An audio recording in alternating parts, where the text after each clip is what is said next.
Figuring out what to practice when you're learning jazz guitar is overwhelming. There are thousands of exercises to work on, and the hardest part isn't playing or practicing, it's knowing what to actually focus on. I've been teaching jazz guitar for almost 20 years, and these are the 5 exercises that I always come back to because they build the core skills that you need without overcomplicating things. Let's start with some foundational ideas and techniques, and then build exercises on top of them so that you can actually use what you learn. The worst hurdle for beginners in jazz is scales, especially this bit of advice, which I also got when I was starting out.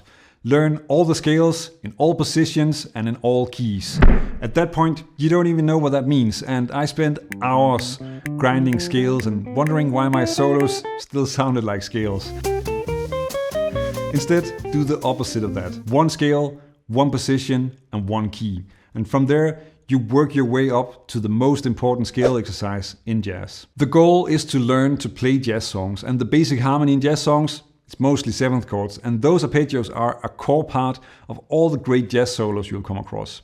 Let me first explain what the diatonic arpeggios are and then give you a way to learn them that's 100 times easier than just trying to play them.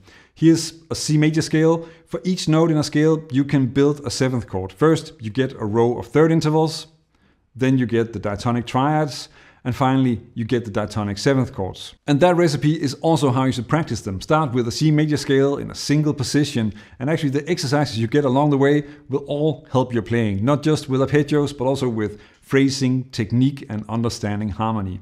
Start with the scale. Then learn the 3rd intervals. And add another 3rd so that you have the diatonic triads.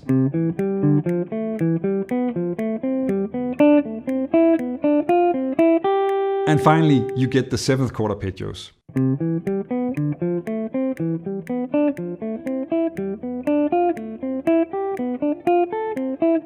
Later in the video, I'll also talk about improvising with these arpeggios. Now, like this, you have a process to build things up that you can use for any position or scale. Not only major, but also harmonic and melodic minor. And the more times you do it, the easier the next one will be.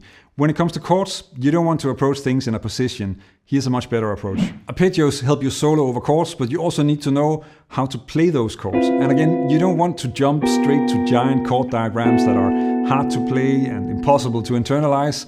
Start simple with shell voicings and an exercise that's also great for more complicated chords. There is no stronger foundation than shell voicings. There are 2 variations with the root either on the 5th or on the 6th string, and the 3rd and the 7th, the primary chord tones, are on the middle string set, which is really all you need to outline the harmony. And again, it's useful to play them through a scale to explore the diatonic chords. But here it's much more useful to practice them moving along the neck instead of a position.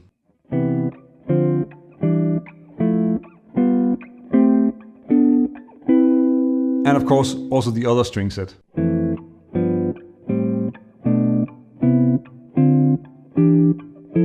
Besides working on the diatonic chords, it's also really useful to put them to use in a song like Just Squeeze Me. And notice how the shell voicings sort of naturally split in bass and chord parts. That makes it a lot easier to create some interesting rhythms.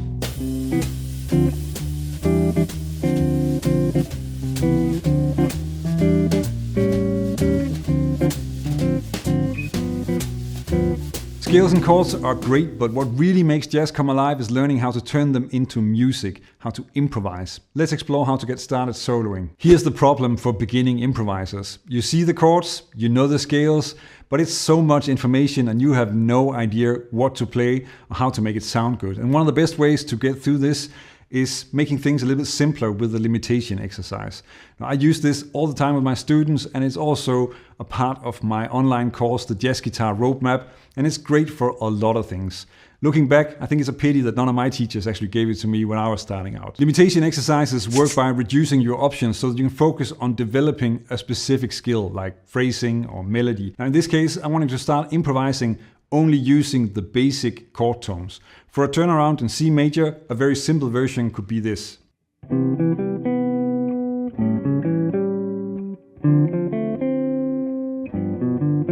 First, spend some time improvising just using these notes.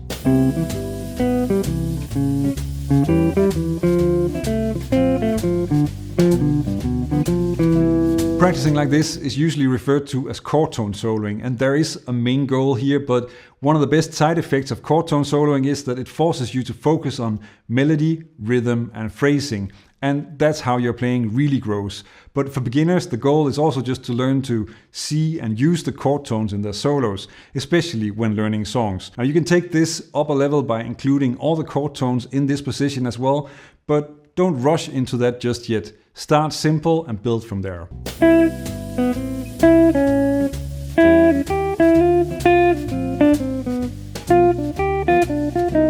Even though playing songs and improvising is a huge part of learning jazz, there is another way that you can improve pretty much any aspect of your soloing. One of the hardest parts of learning jazz is improvising a solo. You have to keep track of where you are, what notes you can play, and still make it sound good. And everyone says practice slowly, but when it comes to improvising, how does that work?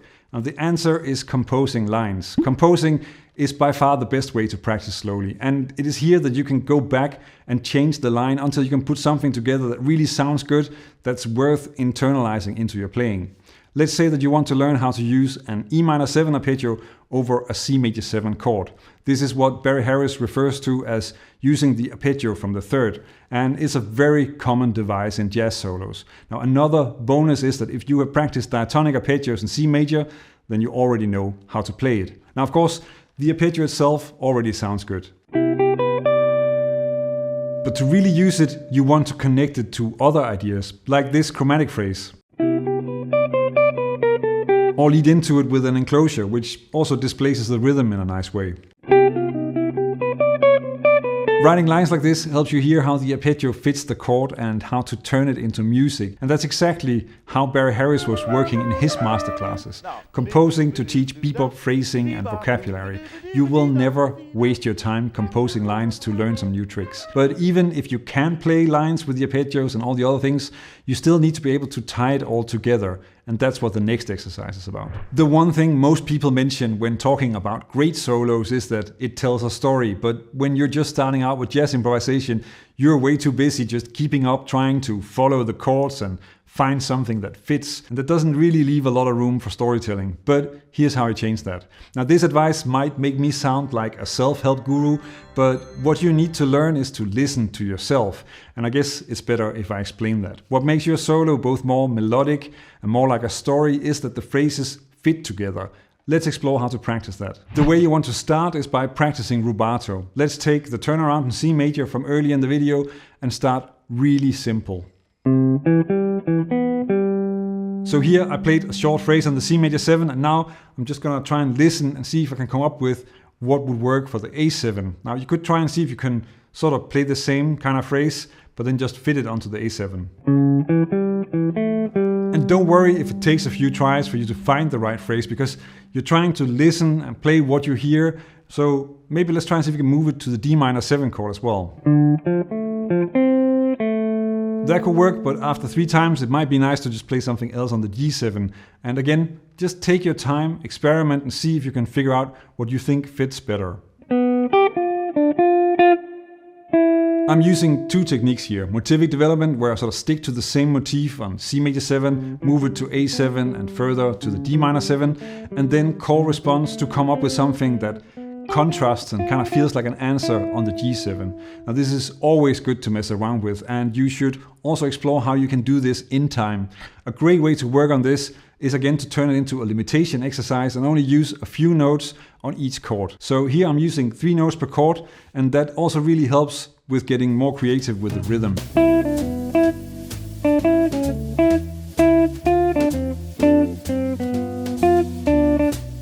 Developing your ability to play phrases and connecting those phrases is where it becomes music, and you don't only need that for solos, you also need it with chords. And one way to make that easier is to approach chords the way Joe Pass does, and that is what I cover in this video. This is important because you can't think phrases if you have to worry about hundreds of chord voicings. Check it out, learn jazz, make music.